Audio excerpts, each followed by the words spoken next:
Topic 5. Effects of forces on shape and motion. Part 1.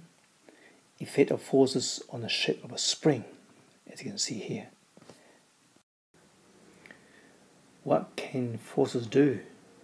Or what are the effects of forces?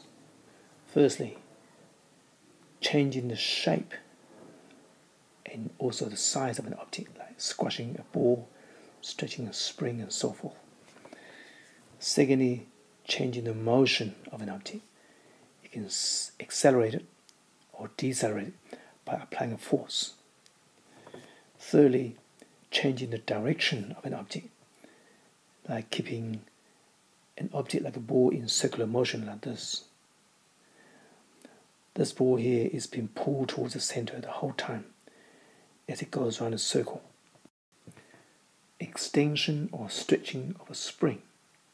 You can stretch a spring by hanging a weight on it like this.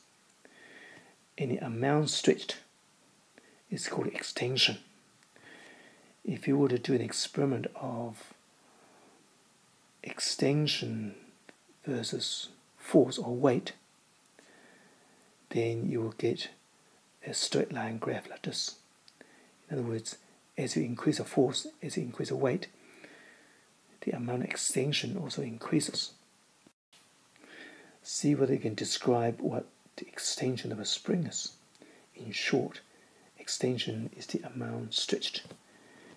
If you look at this diagram here, this is the unstretched length of a spring without any load. Here, the amount stretched is that much. Between the new length and the unstretched length, it's been made longer by that much. And for this one here, the newly stretched length is from there to here.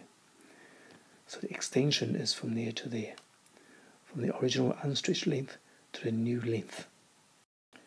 This is the experiment on stretching of a spring that we'll do in class. Plot force versus extension graph. Normally, when you do an experiment on spring, you plot extension versus force or weight, because weight is the independent variable down the bottom here and extension is the dependent. But sometimes it is more convenient to plot force on the vertical or weight on the vertical and extension on the horizontal. That way the gradient of the line will give you K, and K stands for spring constant. It tells you how strong a spring is. This is the general equation for a spring or for any elastic object. It simply says the applied force is proportional to the extension, or the extension is proportional to the applied force.